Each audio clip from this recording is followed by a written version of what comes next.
Before engineers could decide how to build here, they first had to answer a simpler question. Why build it at all? The old route twisted through Aizhai's steep mountains, where a short crossing could consume more than half an hour. A direct crossing promised something radically different. Bypass the mountain road and cross the canyon in roughly a minute. The crossing was also a missing link between western Hunan and the expressway corridor towards Chongqing and western China. When the route opened, the Changsha-Chongqing journey was cut from roughly 16 hours to 8, improving access for freight, tourism, and local trade. But a direct route across this canyon demanded a bridge. Unlike the conventional crossings, engineers could simply repeat elsewhere.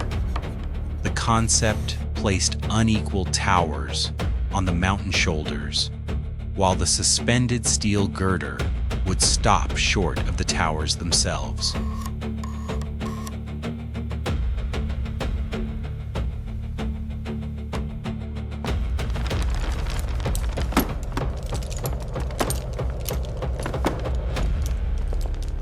Before construction could begin, the paper design had to be tested against the real canyon. Its cliffs, rock, access routes, and extreme elevation.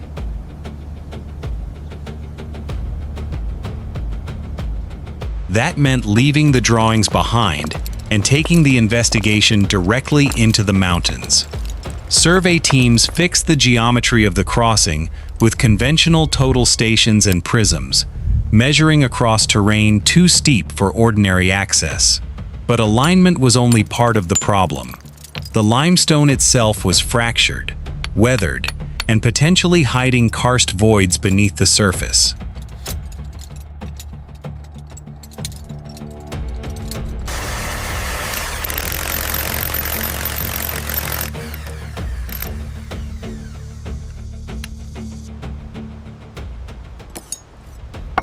Every borehole brought back physical evidence.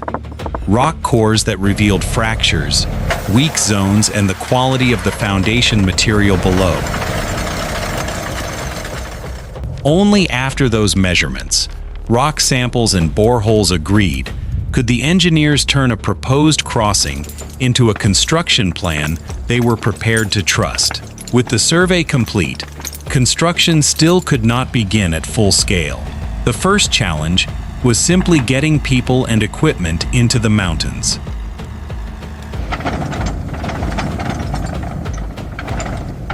Only after those cuts advanced could trucks begin reaching deeper work zones, turning a foot access site into a usable construction corridor.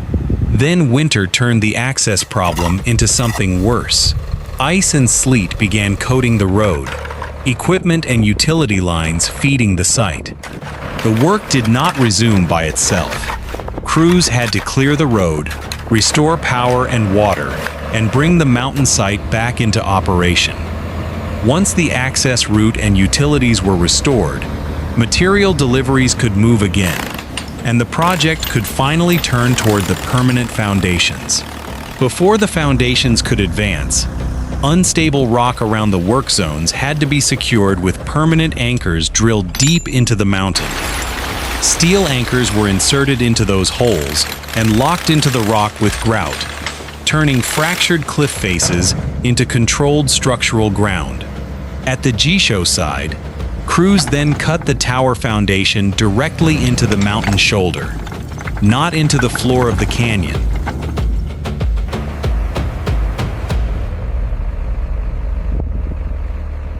Before filling it, the engineers first had to determine how far the void extended and how much sound rock actually remained around it. Only then could the cavity be stabilized with reinforcement and controlled grout or concrete fill, rebuilding a reliable foundation zone inside the rock mass. At Geisho, the main cables would be resisted by a massive gravity anchorage, cut deep into the mountain, and designed to hold through sheer structural mass. Inside that excavation, crews built up the anchorage in enormous reinforced concrete lifts, creating the mass needed to resist the pull of the future suspension cables. On the Chadong side, engineers used the mountain differently, driving a tunnel anchorage into the rock and building the permanent cable-resisting structure inside it. The two concrete tower legs then rose in repeated lifts, each new level combining reinforcement, formwork, and carefully controlled concrete placement. By repeating that cycle again and again, the towers climbed far above their mountain foundations, reaching roughly the middle of their final height. As the towers climbed higher, crews moved into the upper legs and crossbeams, where every lift became more exposed to wind and height. The finished towers were deliberately unequal. The Jishu Tower rose much higher, while the Chadong Tower used the mountain elevation to remain far shorter. At the tower top, each permanent saddle had to be seated with extreme precision, because every main cable strand would eventually pass through this curved steel path. But before the main cables could cross the canyon, engineers first needed something far lighter, a tiny pilot line, connecting one side to the other.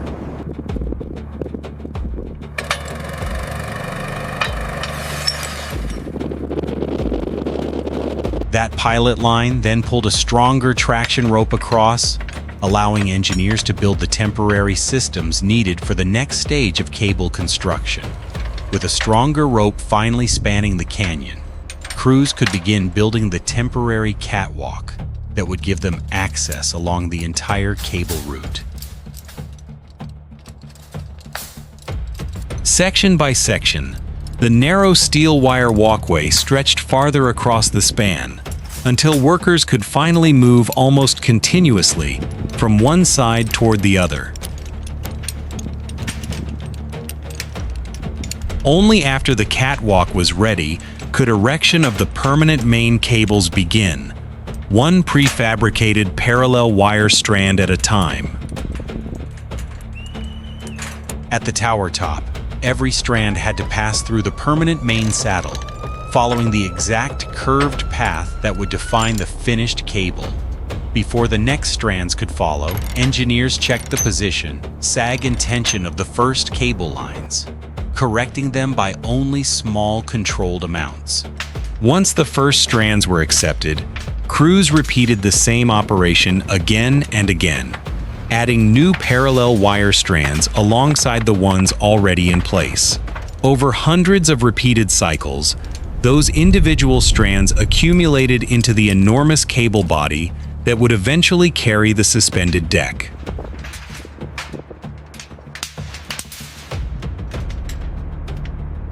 The loose strand bundle was then mechanically compacted into its final cable shape before heavy clamps were fitted at the hanger locations. From those clamps, permanent vertical hangers were lowered one by one, creating the suspension points that would later support the steel stiffening girder. Before any of that steel could reach the canyon, critical welds and connection geometry were inspected to make sure each member would fit and carry its design load.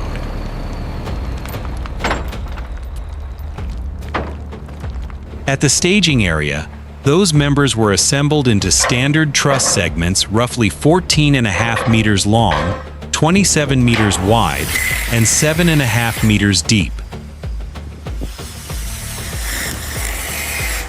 Moving a segment this large over the canyon required a completely different erection system, tested first on a 1:33 physical laboratory model. At full scale, permanent hangers carried temporary hanging saddles, and those saddles supported 8 horizontal rail cables stretched along the span. Only after the unloaded trolley had been proven did crews connect the first full-size segment, carefully equalizing the rigging before taking its weight. Then the trolley began doing exactly what the system had been designed for, carrying the roughly 125-ton segment horizontally away from solid ground.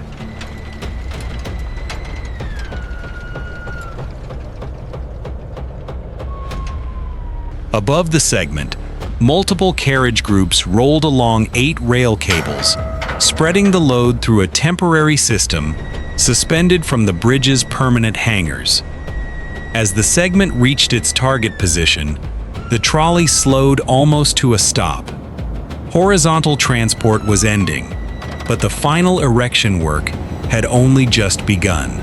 With the trolley unloaded, the separate lifting system raised the segment only a short distance, bringing it to the exact elevation needed for connection. From there, chain blocks, jacks, and guide ropes corrected the final position by centimeters until the truss nodes and connection holes lined up. Once the geometry matched, crews drove in the first temporary pins and connection hardware, locking the new segment to the growing steel truss. The cycle was not complete until the permanent hanger took the segment's weight, allowing the temporary lifting system to be gradually unloaded. From that first central segment, crews began adding new modules on both sides, growing the steel truss outward from midspan rather than from the towers. Repeating the same transport, lifting, and connection sequence, the suspended truss expanded progressively toward both mountains.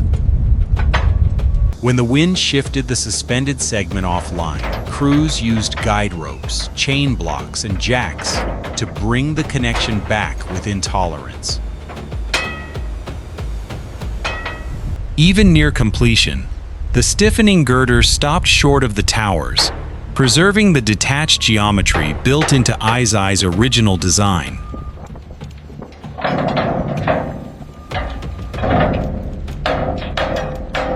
With the final connection made, the entire steel stiffening girder was structurally continuous, but it was still only an open skeleton, with no roadway above it.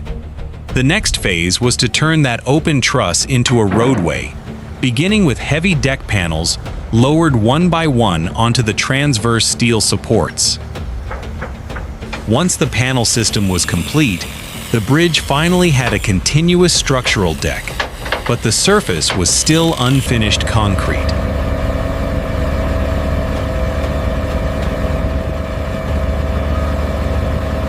With the pavement down, crews installed the systems that made the deck usable: barriers, expansion joints, drainage, and the final roadway hardware. And once the permanent girder and roadway could carry themselves, the temporary rail cable system that had built them could finally be dismantled. Before the bridge could be accepted for service, engineers instrumented the structure to measure how it responded under a controlled full-scale load test. The test began gradually, with the first loaded trucks moving onto the closed deck in carefully controlled positions. Under the applied load, engineers checked displacement, stress, and structural response, confirming that the bridge behaved within the limits expected from the design. And across Dehang Grand Canyon, the result was Aizhai Bridge, a 1,176-meter main span, suspended roughly 355 meters above the canyon floor.